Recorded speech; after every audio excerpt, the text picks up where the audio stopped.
Querida e querida de Deus, paz e bem. Só para a gente retomar hoje, lembremos sempre do convite de ler toda a liturgia. Então, a leitura, o Salmo e o Evangelho, e que a gente possa dar continuidade aqui no caminho com essa reflexão, pensando, experimentando e procurando colocar Deus no centro da nossa vida e conhecer um pouco mais desse Senhor maravilhoso. Hoje a leitura bem interessante, então quem está acompanhando aí percebe que as leituras desses dias todas do profeta Isaías vêm nos comunicar a beleza e a grandeza do reino de Deus.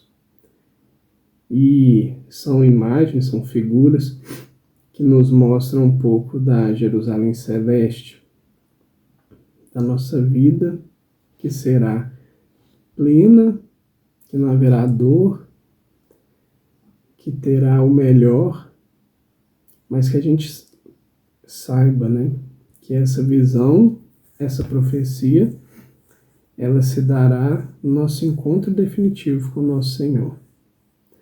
O Salmo hoje, muito reconfortante, e também o Evangelho vai ter a mesma ideia do Salmo. A gente vai poder observar aqui como o nosso Deus cuida, como o nosso Deus é carinhoso conosco. Então vamos fazer a leitura do Evangelho. Proclamação do Evangelho de Jesus Cristo segundo São Mateus. Glória a vós, Senhor. Naquele tempo, Jesus foi para as margens do mar da Galileia. Subiu a montanha e sentou-se. Numerosas multidões aproximaram-se dele, levando consigo coxos, aleijados, cegos, mudos e muitos outros doentes. Então os colocaram aos pés de Jesus, e ele os curou. O povo ficou admirado quando viu os mudos falando, os aleijados sendo curados, os coxos andando e os cegos enxergando, e glorificaram o Deus de Israel. Jesus chamou seus discípulos e disse: Tenho compaixão da multidão, porque já faz 3 dias que estão comigo, e nada têm para comer. Não quero mandá-los embora com fome, para que não desanimem pelo caminho. Outros discípulos disseram: Onde vamos buscar nesse deserto tantos pães para saciar tão grande multidão? Jesus perguntou: Quantos pães tendes? Eles responderam: 7 e alguns peixinhos. E Jesus mandou que a multidão se sentasse pelo chão. Depois pegou os 7 pães e os peixes, deu graças, partiu-os e os dava aos discípulos, e os discípulos às multidões. Todos comeram e ficaram satisfeitos, e encheram 7 cestos com os pedaços que sobraram. Palavra da salvação. Glória a vós, Senhor. Esse evangelho é muito rico e a gente pode perceber algumas questões, alguns ensinamentos nessas poucas palavras. Então, primeiro, questão da cura, né? E curas espetaculares. Jesus, ele hoje, no evangelho mostra que ele curou doentes, cegos, que ele também fez o milagre da multiplicação do alimento. Então, todos esses eventos, curas espetaculares. E isso admirava aqueles que estavam ali perto de Cristo e também nos admira, porque é uma questão de como é feito isso, né? Se nós estivéssemos naquele momento vendo aquelas curas, a gente com certeza não teria dúvida. Então, esse convite, né, quando a gente se depara com todas essas questões, esses milagres, esses eventos no Evangelho, é para que a gente realmente perceba que o Senhor, como Criador, Ele dispõe de tudo. No Evangelho de ontem mesmo, Jesus falava que o Pai lhe deu tudo. E por isso, essas possibilidades. Por isso a gente exclama que para Deus nada é impossível. Foi o próprio Cristo que falou isso. Então que a gente perceba, que a gente realmente acredite nessa condição, que nosso Deus, como Deus, Ele pode tudo. E que a gente confie que Ele realmente é Deus. Isso é importante para a nossa caminhada.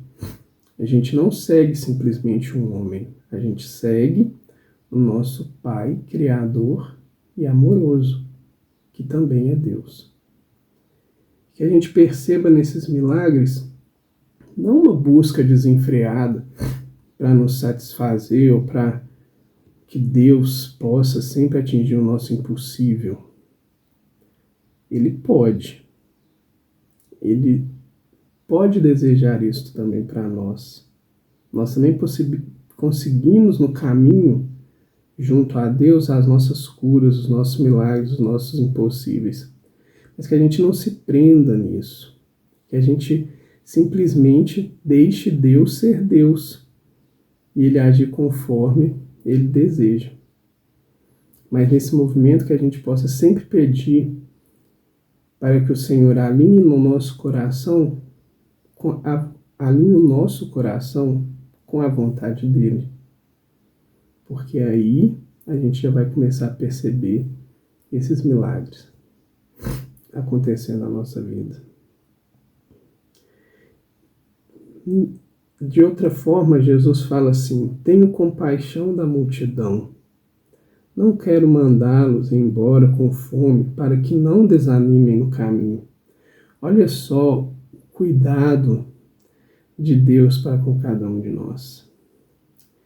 Jesus, ele sabe que se nós não tivermos atendidos às nossas necessidades, as necessidades básicas principalmente, a gente vai desanimar. Jesus sabe e Ele quer nos dar toda a condição para que a gente continue caminhando. Então, que a gente também consiga entender que o nosso Deus nunca se afasta. Não é típico dele. E Ele sabe, Ele atende àquilo que a gente precisa para continuarmos bem e para seguirmos com Ele. Perceba que Jesus sempre estava andando, sempre estava guiando, mas também estava cuidando dos seus. E Ele faz isso até hoje. Ele nos quer junto a Ele, mas Ele nos dá as possibilidades e as ferramentas para continuar esse seguimento. E por fim, para não alongar demais a ideia, sempre reflexões pequenas para que a gente possa dar sequência na liturgia e no nosso dia a dia, né? A questão dos pães e dos peixes. E aqui a gente vai terminar a reflexão com: nunca pense que o que você tem a oferecer para Deus é pouco. Porque, muito mais do que essa questão da multiplicação, a gente tem que entender quando Jesus lança a pergunta: quantos pães tendes? Porque os discípulos falam: a gente não tem quase nada. Então que a gente percebe também que nós também falamos muito isso para Deus: mas Senhor, eu não tenho nada para te oferecer. Jesus volta a pergunta, Ele sempre volta a pergunta para nós: tá, mas o que você tem a oferecer? Nunca despreze aquilo que você pode oferecer para o seu Senhor. Mesmo que seja o seu tempo, mesmo que seja um período no seu dia de oração, Pode ser também o seu trabalho, pode ser o seu testemunho. O importante é, não se prenda ao que você tem, simplesmente ofereça. Porque a partir do seu oferecimento gratuito, Deus pode transformar, Deus pode fazer a multiplicação, Deus pode agir. Porque Ele sempre age nesse amor gratuito, nesse amor que se oferece para que Ele possa conduzir. Ofereça para Deus aquilo que você tem hoje e confie que Ele continua cuidando de você. Uma ótima e abençoada quarta-feira. Fiquemos todos com Deus.